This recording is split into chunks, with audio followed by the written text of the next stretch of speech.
Welcome to Diced Onion, a Warrior podcast. We're your hosts, Angelo and Mike Haggerty. Welcome to yet another edition. This is our fifth one already as we make our way through the halfway point of season one, Mikey. Five, huh? Wow, it doesn't seem Five. like five.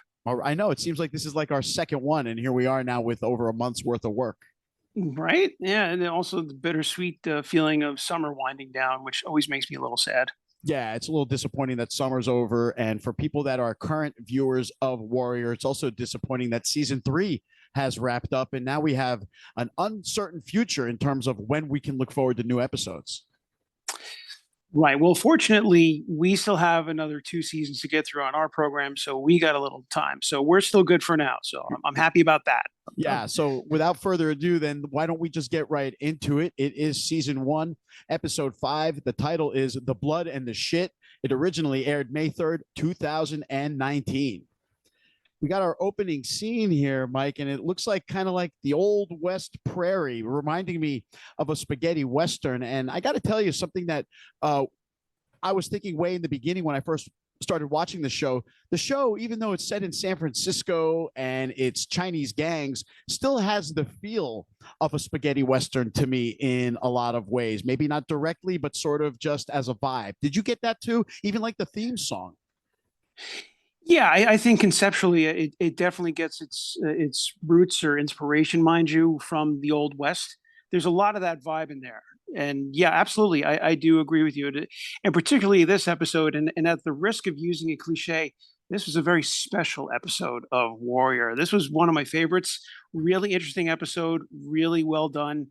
And I'm going to delve into that as we get deeper into this. But this was one of my favorites, and I'm really excited to talk about this. Yeah, I liked it a lot. So we are set, looks like in the Old West, and we see a carriage, horse-drawn carriage yet again.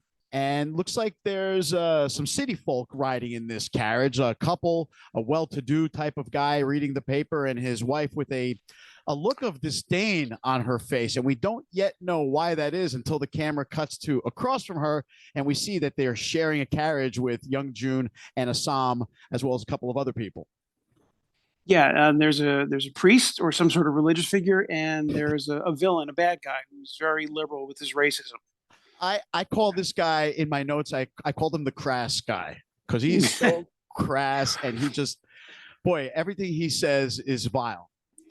Right. And right off the bat, let me say that what we got here, and I didn't even know this term until about a year ago, but this is what you call a bottle episode. Have you ever heard that term? Yeah, I never heard the term, but I know what you mean because this episode is completely self-enclosed. It doesn't help advance the storyline. It's kind of just wrapped up within one singular, it opens and closes the tale all within one episode rather than furthering along what we've been seeing through the first month. And it takes place in one location, which essentially this episode does.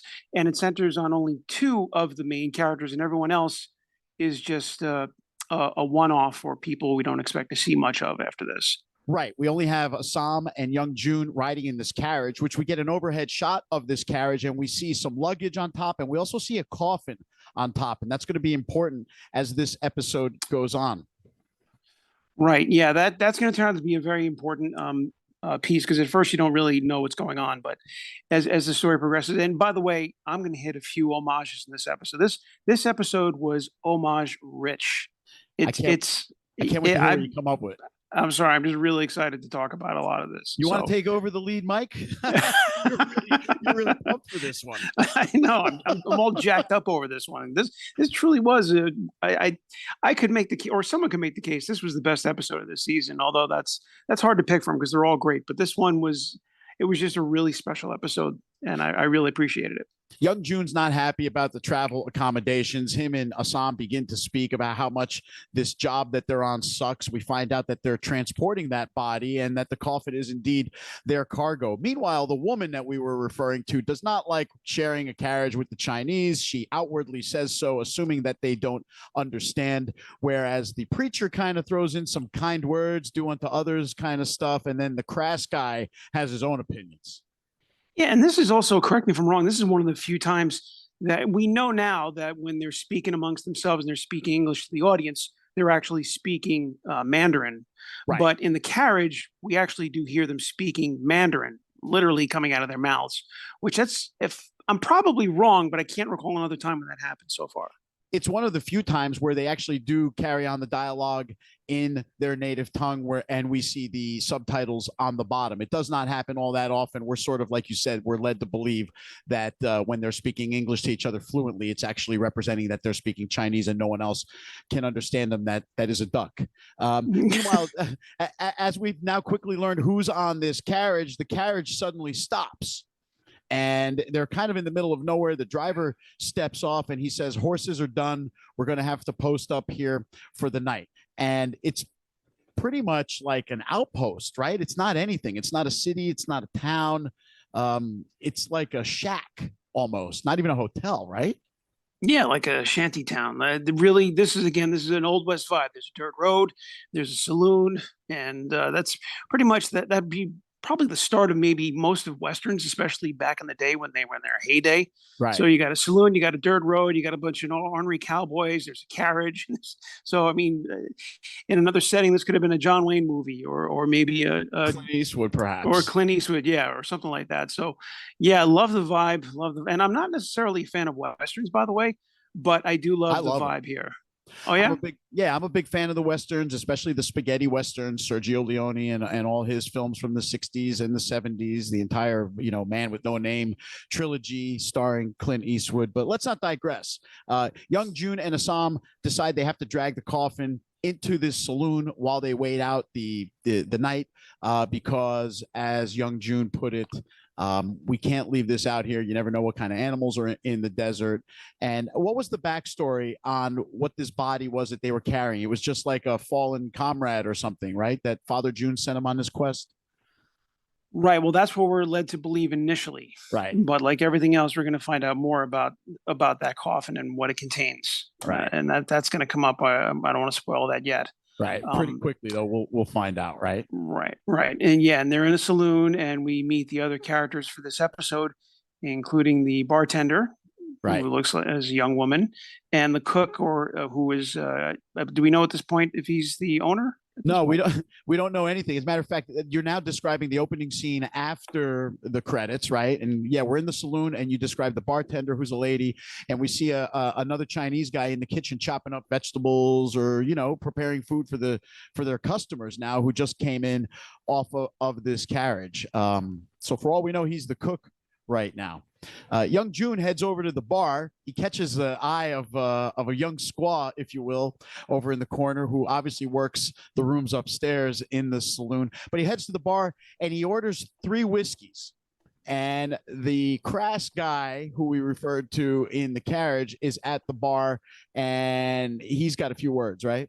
Well, just before that, well, we know why he ordered 3 whiskeys, because just prior to that, they were at the bar with the coffin. And by the way, in a bar with a coffin, file that under things you don't see nowadays. Yeah. Or ever. I mean, where would you ever see anyone? Maybe in those days I couldn't tell, but yeah, you just casually bring in a coffin into a saloon. With a body, no less.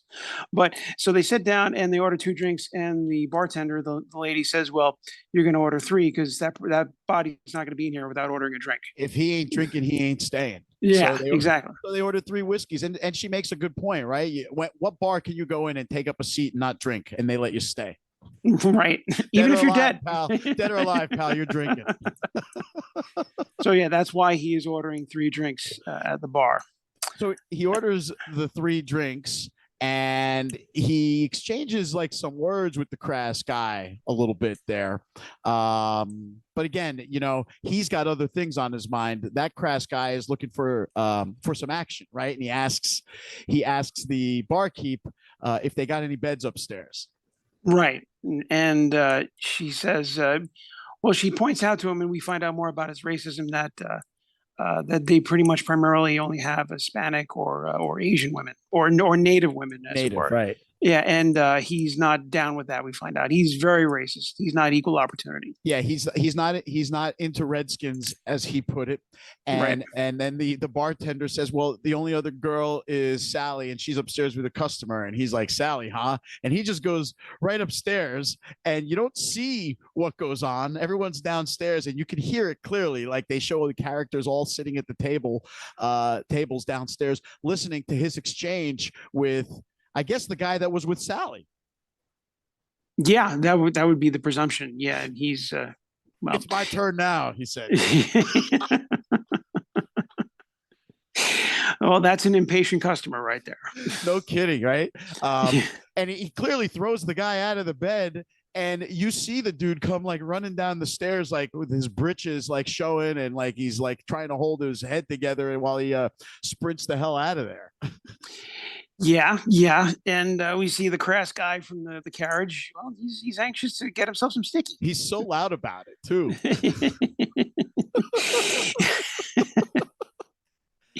Yeah, And he. I'm sorry. no, that's all right. I was just gonna say that it's just a funny scene to me where he's so impatient. He goes upstairs, throws the guy out, literally throws the guy out of the whore, and takes over. Well, I guess he knows what he wants. I guess so. Ah-Sam and Young Jun clink glasses. They down their shot, and now we get an overhead shot of where they exactly are, and we see precisely what Nowheresville this really is. There is nothing around these two shanties that are set up over there where they're staying for miles, it appears. Yeah, and I do believe it. I heard some sort of reference. They're somewhere in California. Obviously, they're not in San Francisco, but they're somewhere in California. And I think they were traveling from someplace called Grass Valley, Nevada, which I don't know if that's a real place. We probably should have looked that up, but I don't know if it's real or not. So now the scene is still in the saloon. The entire show now takes place in the saloon for this week, and the Chinese cook brings them some authentic food, and Ah-Sam and Young Jun voraciously devour it. It's really good, apparently. Yeah, and they're kind of talking with the cook, and they're finding out that where he's actually Ah-Sam asking where are you from, and he tells him, he says, "Oh, we're neighbors." Apparently, they're from neighboring villages or towns in China, and so they're kind of bonding a little bit, and so that was a little nice to see, and we saw like sort of the human side of Ah-Sam and Young Jun at that point, and that was just a nice little setup for how things are going to continue for the rest of the scene and the episode. It seemed like Ah-Sam was excited to find someone who had a similar accent to his, which signified that they were kind of from the same region. They even spoke about a couple of locations that they were both familiar with. Although I got the hint that the cook guy was not all that fond of his memories of China and kind of was like, oh, yeah, I remember that waterfall, and he just went about his business, whereas Ah-Sam seemed like he still has he's new still, has a heavy attachment to China. And this is where we learn that Young Jun has never even been there. Yeah, and so he's kind of like I'm not Chinese, I'm not American, because I'm not either. And you kind of almost feel for him in that scene. I mean, Young Jun is a likable character. He's sort of in that vein of like we talked about Tony Soprano, where he's a gangster, he's a bad person, but you still kind of like him. And in Young Jun, even though he's a full-fledged gangster, he's a little different than Ah-Sam, because Ah-Sam is a man conflicted. He wasn't there for strictly to get into criminal enterprises, but Young Jun was. He was raised in it. This is his life, but you see a little bit of that human element about him. Like he's a man caught between two worlds, not quite neither. So that was a little sympathy for him. Yeah, and it gives you just that much more insight into the character and his backstory to some degree. We now know that he's actually an American citizen, born in the United States, but yet, again, a man without a home, truthfully, because of the way things are in San Francisco. At this point, the crass guy is done with his work, and he comes back down the stairs, and he's very vocal about it, about how, wow, I worked myself up an appetite. And they show again the city couple that were in the carriage, and the woman is completely revulsed by this guy.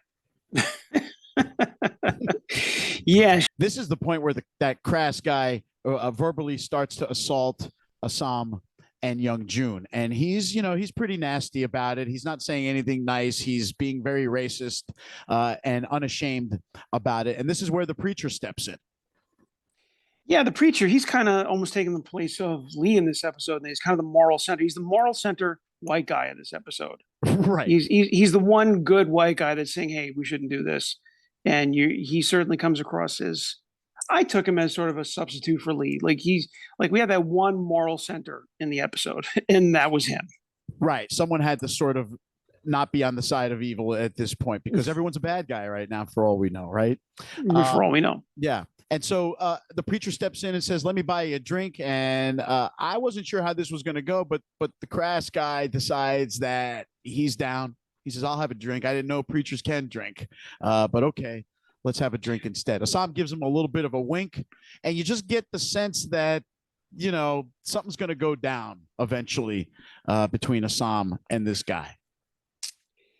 Well, how can it not? I mean, it kind of has to. And, this guy is sort of poking the bear, so to speak. And, well, this episode is certainly, it is not short on action at any level.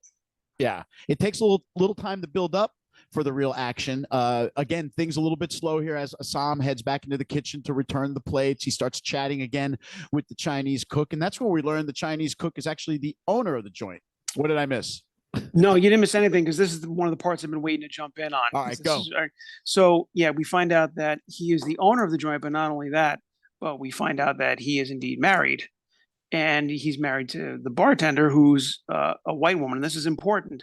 Do you remember what he referred to her as? What his nickname for her was? I forget. My White Mountain. Do you remember last? Did he call her My White Mountain? Yep. Remember last week's episode? Yeah. Yep. That's when I was like, oh my God, they referenced the previous episode. That's interesting. So, but he meant that in a good way. Yeah, yeah. No, not like White Mountain, like bones of death. No, left by Genghis Khan. no, this was a positive White Mountain. So I thought that was really interesting, and I have to assume that was a conscious attempt. So we see, that Assam is talking with him, and they're kind of bonding, and I guess in the sense that it's just nice to see not only a fellow Asian, but a fellow Asian from a neighboring town from back in China, and someone who could relate to his experience. And who also says to Assam, there's opportunity here in America, just maybe not where you might be expecting it to come. Well, I mean, isn't that an example? Assam's in gangland, so maybe that's where it may not come from, or may not expect it to come from. Yeah, and you kind of get the sense that the Chinese dude, maybe not outwardly, but he's not necessarily an approving person in terms of what Assam and Young Jun kind of do. No, again, you could tell that they're not just Chinese immigrants, humble. Right. And the bar owner, I wrote his name down. His name is Lou. Thank you. I didn't even catch that either. Yeah, sometimes I don't write the names down of the ancillary characters, but this time I made a note of it because I thought he was one of the best ancillary characters. So he's in his own way, he's representing the moral center, just like the priest is. Like, he's a good guy. He's a business owner. Right. He's running an honest business, and he's not in gangland. He's just looking to make a buck and live his life the best way he can, live his best life. Yeah. So, he's a little bit different from them, but they're still sort of bonding. And I guess it makes strange bedfellows when you have cultural similarities, but personality-wise, maybe a little different. We now switch scenes to Young Jun getting sticky with the little Indian prostitute. Yeah, a very attractive young woman. And this is a little bit different from Young Jun. This is a little bit of a out of character moment for him, because it was a very tender scene. It wasn't just like we've seen Young Jun just in graphic sex and just going to town on prostitutes, but this was very centered. This is what I would call lovemaking. Actually, passionate. It was passionate. He definitely wasn't just banging one out to relieve stress. That's for sure. No, he genuinely cared about her. Yeah, you could tell something happened there where they made some sort of connection. They don't understand each other. They don't even know each other's names, but they definitely get it on, and it's definitely different than what you expect from Young Jun. They obviously finish and then come downstairs, and this is where Young Jun tells Assam that he thinks he's in love. So, clearly this did mean a lot to him when he came down and told that he was in love. And well, that actually does help to carry the story on further, because that sets up another confrontation with the crass guy. Yeah, almost immediately, as Young Jun now takes off to get 3 whiskeys again, this time for all 3 of them. There's a girl to buy the whiskey for now, I guess. Or was he still buying it for the coffin? I wasn't sure there. I guess he should have gotten 4 if he was buying for the girl. Yeah, that's a good question. But then again, she's an employee, so she doesn't necessarily need to buy a drink. So that's a very good question. Maybe. Yeah. I don't know. Well, the house makes money when dudes buy drinks for the girls that work there, too. Oh, okay. Yeah. So anyway, Young Jun goes to the bar, and here's the crass guy, and he doesn't like it one bit, does he? No, he does not. He doesn't appreciate that he's with a red girl, or he doesn't appreciate that he's Chinese, and he's just generally being a horse's ass. And Assam is trying to keep the peace, and Young Jun is going to stick to that, but he's not going to leave the bar before vocalizing his impression, where he says, what did he say? He says, "Get fucked off," or "fuck off." That was it. Yeah. And then the crass guy does the impression of him, and you can see this is gonna go even further. But actually, before we go even further, there's something else I want to point out that I noticed and about this whole episode in general. And this is the first homage that I just want to talk about briefly, because and also IMDb cited this on the page, but I did notice this. This whole episode was an homage to the original TV show Kung Fu. A specific episode? No, just the show in general, because it was taking place in a Western. Because I believe that was Bruce Lee's original idea. So this whole episode is an homage to that. Good stuff. Because, right, Kung Fu took place in the Old West, and it was a lot of Western setups. Now, the show is in that era, but it takes place in the big city of San Francisco. So you don't get, even though we were just mentioning, you do kind of get the Western vibe, but it's not the full, it's not a cowboy vibe. San Francisco could never in history ever be called a cowboy area. It's a cosmopolitan city even back then. But here we're in dirt roads, we're in the Old West. And this, I believe, and I could be wrong, might have been Bruce Lee's original vision. He wanted, what ultimately became Kung Fu, right? And Kung Fu was about Kane going through the Old West and beating up cowboys. Grasshopper. So here we go. Right. So Grasshopper. So I just wanted to digress with that Good one. before I forget. Yeah, so. Good one. Back to the crass dude. He noticed that young Jun's got an eye for the young red-skinned girl, and he decides that he's going to take a turn. He says, I don't really like the Indians, but I'll give her a whirl or something like that, right? Yeah, and you got her warmed up. Yeah, you got it warmed up for me. He goes, with your little yellow dick.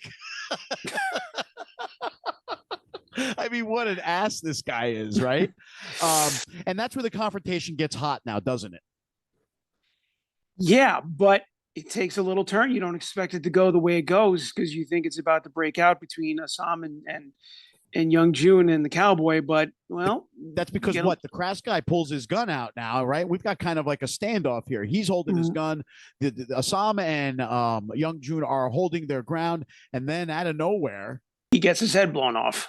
Yeah, out of nowhere, there's a bullet, a gunshot, and the crass dude's down and done. He's over, and the camera cuts away to a pack of dudes, a well-spoken guy who apologizes for everyone having to see that.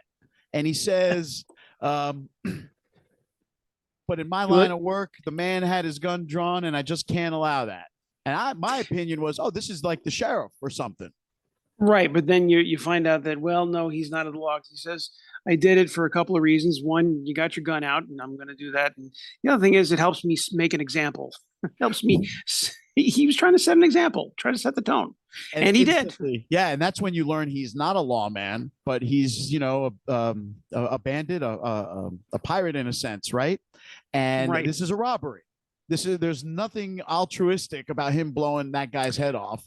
Right, and he had some great lines too, because he says, now in a perfect world you would have left your stuff in the carriage, but you being savvy travelers, well, we have to do it this way.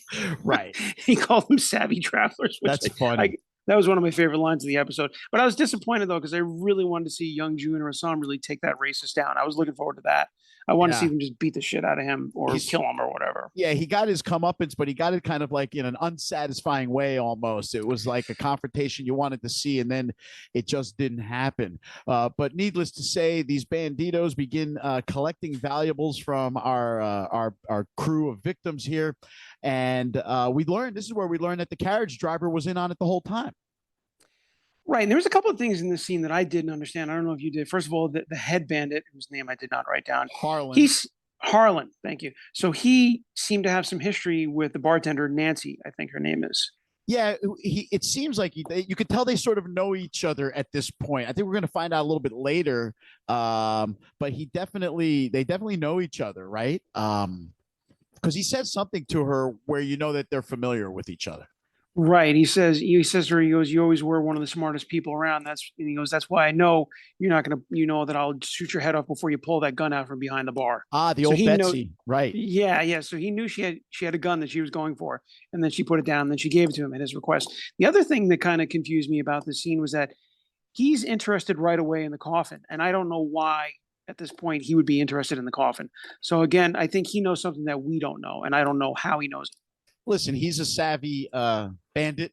Let's just say you could tell he knows what he's doing. That was not his first attempt at robbing a place and shaking down anyone who was in the joint. So he's probably seen coffins filled with something other than bodies, let's say, from time to time, and you leave no stone unturned, especially if you're a diligent robber, I suppose. Well, I guess you're good at your job. Yeah, and on his way out, it looks like the robbery is over, but that's when Harlan stops and he says, "Now, boys, I'm going to need you to bring that coffin on outside. Coffin outside." And what does Young Yeah. June say? Young June flat out, no. Now, did he say that in English or did he say that? I guess he said it in He English. said in English.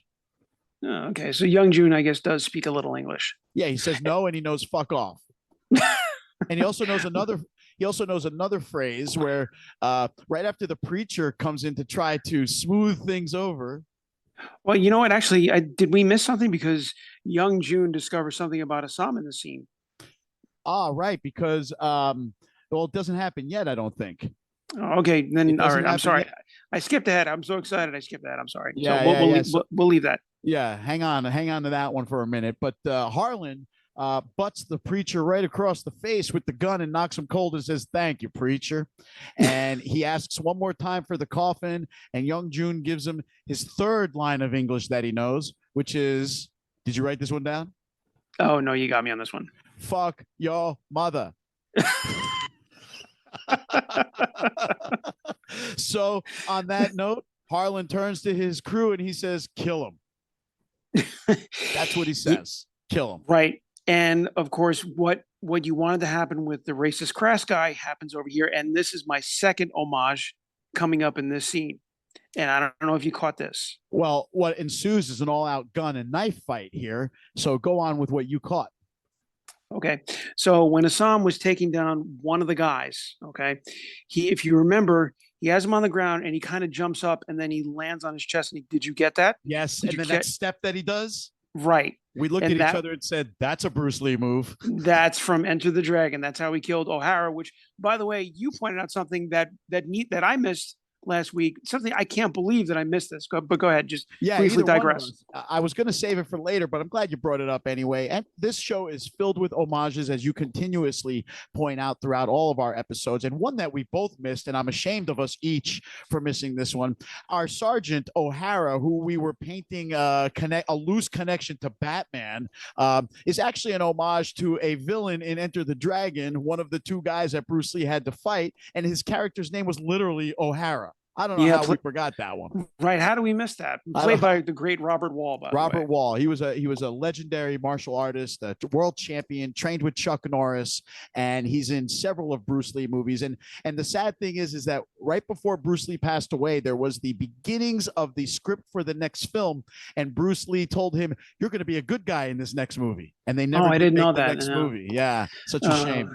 So much lost. Yeah, so much, so much. So the gunfight and the knife fight breaks out, and they do take down most of the bandits, but Harlan gets away, and that's going to be a problem, isn't it? That sets us up for the rest of the episode, and this is where, okay, you see that Ah-Sam and Young June just want to bail. They want to take the body and just get out of here. They're like, well, we're just out for ourselves. Yeah, They but want to. first, the rich lady bitches them out, right? Because she says, "Why didn't you guys just give him the coffin? You put our lives at stake. What's so important about that coffin and what's in it that you need to put us at risk?" And this is where we find out. Yeah, then Ah-Sam opens it up, and I don't know if Ah-Sam knew or if he was just trying to find out, but he opens it up, and we see a dead body in there. And at first glance, you're like, okay, it's a dead body, Right. but no, it's not. There's more. Wait, there's more. But wait. And then he cuts it open, and he pulls out what was it, gold coins? Yeah, he jams like a knife right into the body and like slices, I guess, the chest cavity maybe, and he pulls out a bag of gold coins. And right. That's when everyone in the room realizes that they are actually smuggling gold. That's, I think, when young Jun and Ah-Sam realize that they've been smuggling gold. They didn't know it to this point. Well, young Jun, I agree. Ah-Sam, I'm not sure, because then why did he think to cut him open then? That's what I don't understand. I think it kind of dawned on him that something's up here. Otherwise, why are we protecting this stupid coffin? What's so important about a dead onion? I think that was kind of, I guess, Ah-Sam's not inexperienced. He understands what goes on in their world. So I'm surprised that he caught on to it before young Jun. Yeah, because young June is if nothing, he's a pretty savvy cat himself, and he certainly knows his way around the gangster world. And he seems a little bit off put. We see in this episode, really, young June. I got the sense he was almost a little naive through the whole episode. First of all, he's falling in love with a prostitute, which you wouldn't expect that from a gangster, and that's probably not a good idea in general to fall in love with a sex worker if you can avoid it, Right. right? But then he doesn't realize that his father has been playing him or sort of playing him or not Kind giving him the of. whole story. Yeah. So I feel a little bit, not to digress, but I feel a little bit sad for young June really in his relationship with his father because they're not exactly Wally and the Beeve, I think. Yeah, and it adds to what we learned about him earlier that he's kind of a man without a country. So Right. it further makes young June a sympathetic character. Yeah. Back to the action, though. Nancy states he'll be back. This is not over. I know Harlan French, and he will return with an army, and we're going to have to fight. There's nowhere to hide. Okay, and let me ask you, you like westerns, right? Love him. What western did this scene remind you of? Because it reminded me of a very specific one. Maybe Hang 'em High. I'm going to say Magnificent Seven. Ooh, that's good.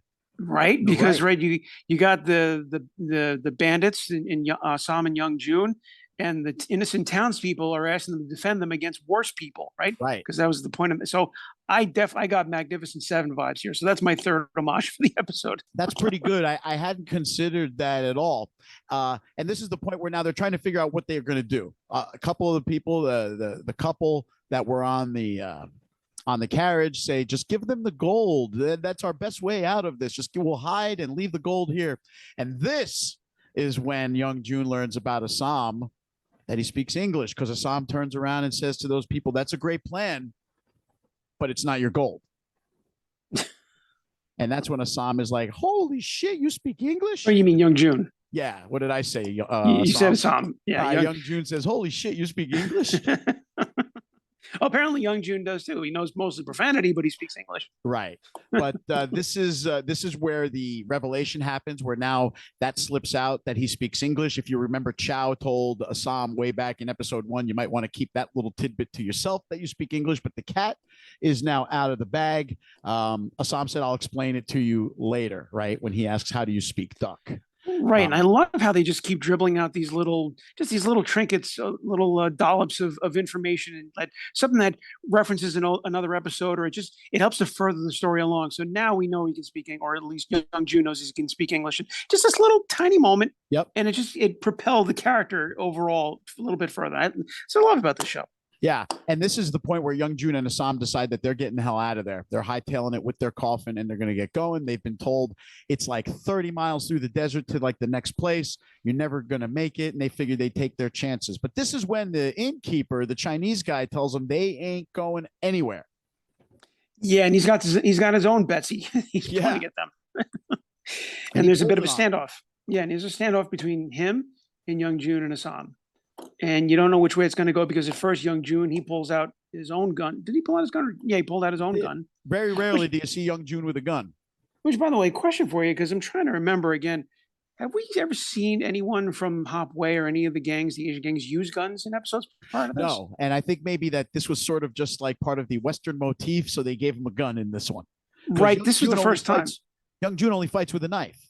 Right. And now he's using a gun like a cowboy. Right. And that's kind of where I was like, well, when in Rome, I guess.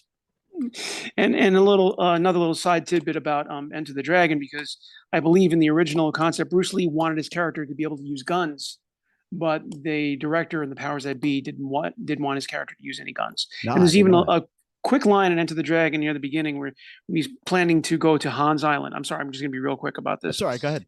And he goes, why doesn't someone just pull out a gun and just... And then the guy says, he goes, well, Han's paranoid. He doesn't allow guns on his island. So that sets you up for that movie. Sorry, I'm digressing. I remember that. No guns on the island. Yeah. So now, after the innkeeper pulls the gun on them, they make the decision that they're going to stay and they're going to fight, right? Fast forward, it's now night and everybody is waiting. It's tense. The calm before the storm almost. Right, and it's like a Hitchcockian building of the tension here, right? Because I think Hitchcock was arguably the master of someone building the tension to a dramatic payoff. They're just kind of keeping you waiting. You see some of the folks at the bar, they're drinking and they're conversing, and you see Assam and young June, they're together and they're sort of building their bond. I thought this was kind of a nice moment with them. Yeah, and this is where Assam explains a little bit more how he learned to speak English. Young June asks him, how do you talk like a duck?" And they also agree that we're probably going to die here tonight. Yeah, he says, "Well, my grandfather was a duck, or my grandfather was American," and young June goes, he was shocked, which I guess that was enough to get him kicked out of the gang. So then uh, Assam says, "Do me a favor and keep that between ourselves." He goes, "Oh, it shouldn't be a problem because we're probably not going to be alive in the morning anyway." Right, we're going to die here tonight, so don't worry about it. So young June says he's off to get sticky, and Assam says again. He's, "Have you met me?" There you go. What a great line. And June enters her room and he sees the young squaw trying to escape. She's trying to hop out the window, Mike. Yeah, apparently she doesn't like her odds against Harlan and the boys either. But I guess you get the impression that young June's presence just calmed her down. Just for a minute. But he doesn't try to stop her from leaving. In fact, he gives her some gold. Again, more evidence that he's given his heart to a sex worker, Yeah. which is out of character for him. Yeah, he really cares about her for some reason. And this is where we learn her name. She says Ankia, and he says Young June. And that's all we get. And that's when she takes off. Yeah, and well, at least for the moment she takes off. So at least we get the impression that she hopefully will be safe, and because you're beginning to care about her too. We're Yeah. beginning to care about her. Yeah. I And want to give her some gold. Young June is standing there. I guess she takes off. He's staring at the open window and he says to himself, just go with the girl. Just go with the girl. He wants to. He really wants to, but he does not. He stays because he knows that there's a fight coming. Well, and that also reminds me, just to backtrack a little bit, when he's in the room with Assam, where he says in their bonding moment, he goes, "I like to think that if I had a brother, I would stick with him in a scrap." Right. So he's kind of taught. He's caught between his loyalty to young June and this young woman who he just met. That is correct. So now the little band of rebels are together. They pour a drink. The preacher gives a toast. Can I repeat what he said? Yeah, I wrote this funny. one. Go ahead. And they ask him to say some words, and I guess they're expecting a prayer. And he goes, "May the devil cut their fucking toes off our fucking foes, so that we may know them by their limp." Wasn't expecting good. that. Not at all. And then just then, boom, in bus Harlan and a pretty big crew, but only Assam is there waiting for them. Yeah, and you can tell they have a plan. And Assam doesn't look scared. He doesn't look worried. He's just sitting there, and they're going back and forth. And Harlan comes in, and he's like, "Well, I guess you're the welcoming committee. I suppose everybody else is upstairs." He goes. Harlan had some of the best lines of this episode. He really did. He's so well spoken, and he gets to his point in such a, I'm not going to say comical, but it's almost like in an amusing fashion where you're like, I kind of like this bad guy. You kind of like him for some reason. His demeanor, I guess. And this is when Assam speaks back to him, and he realizes now Harlan learns that Assam speaks English. Yeah, he learns he speaks English, and he also learns that, well, Assam, this is not just a surrender. This is a negotiation. Yeah, Harlan says, "I want the gold. Take me to it." And that's when Assam says to him, "Well, I'm negotiating." And Harlan says, "Negotiate." And he says something like, "To negotiate, you got to have some leverage." And we find out Assam have leverage. What's that?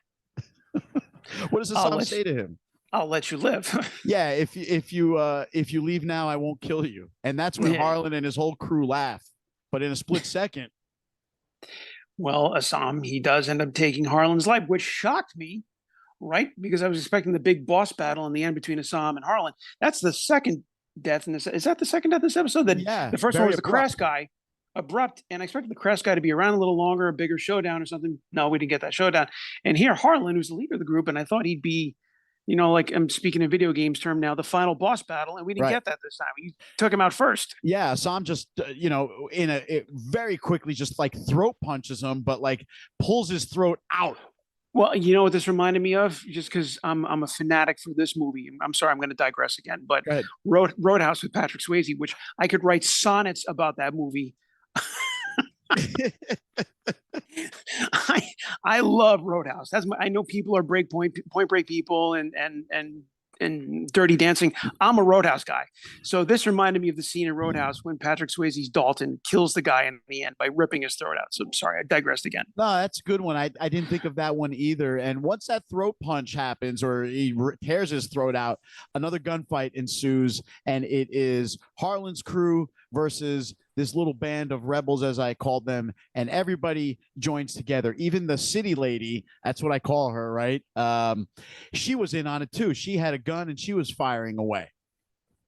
Yeah, see the town for the normal people, so to speak, quote unquote, they're joining in. They're defending themselves, Yeah, they have and they all kind of banded together, right? People of different walks of life. You have the rich lady, you have the Asians, you have the poor people, and they all had to come together for common interest, for common safety. Yeah, there was So no class, there was no race, there was no anything at this point. It was just a fight for your life. And speaking of which, we see young Jun's about to bite it. He's he's on the wrong end of about to get killed when suddenly the Indian girl's back.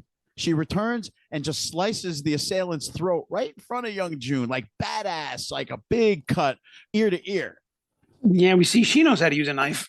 Yes, she does. Yes, she does. She knows how to use a knife. And we also learn that the preacher knows how to use a gun. There's one last guy left of the bandits. He's trying to take off, and the preacher finishes him with the Similar gun. to how the Crass guy was taken out.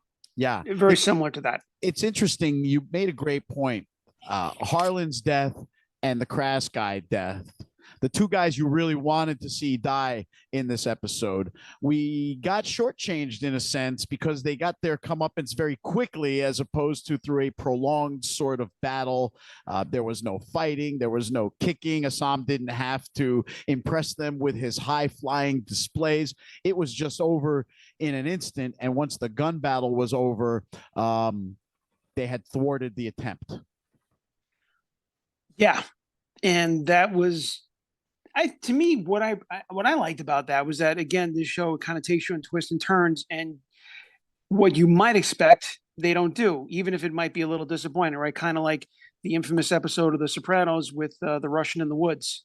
Like a lot of people were annoyed by that episode. Like what happened to the Russian? But again, 20 years later, we're still talking about it, and that's Paulie's Cadillac, by the way. Is that your theory? That's you're it. writing fan.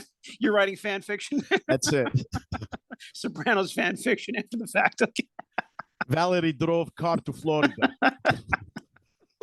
Okay. All right. Well, I take that. Okay. It's now the next day. The sun has come up. Ah-Sam and young Jun are packing up to leave. Suddenly they have some horses. I guess Nancy and Lou had some horses back there, and they gave them some transport to get to the next city where they can hire themselves their own coach so that they can get back home.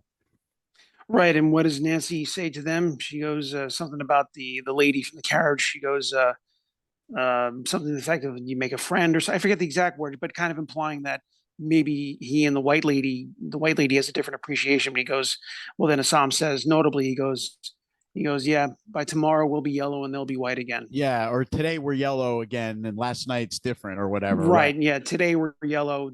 Yeah. It so goes back to what I was saying earlier, where there was no class or race in that fight. It was just 5 or 6 desperate people fighting for their lives. But now that the sun has come up, everyone resumes their roles and their status in the societal ladder, and Ah-Sam instantly knows his place. The final poignant moment here is when Lou comes out and he gives them a hat so they can wear to shield themselves from the desert heat. And he uses such a great line: the sun's going to be spitting heat down on you.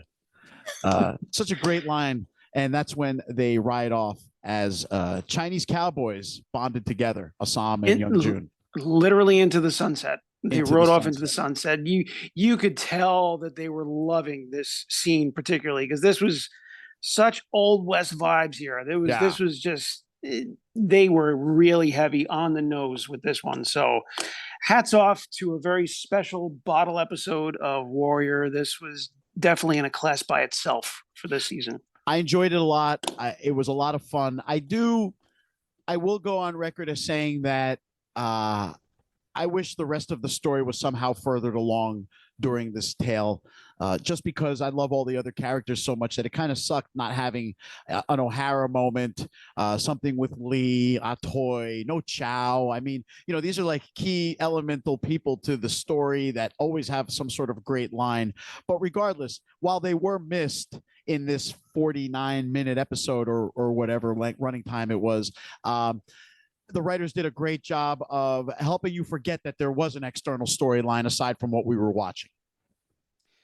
Yeah. And I think the point of it was just to sort of, I guess, give us a little bit of a different setting. And like I said, obviously this was an homage to Kung Fu.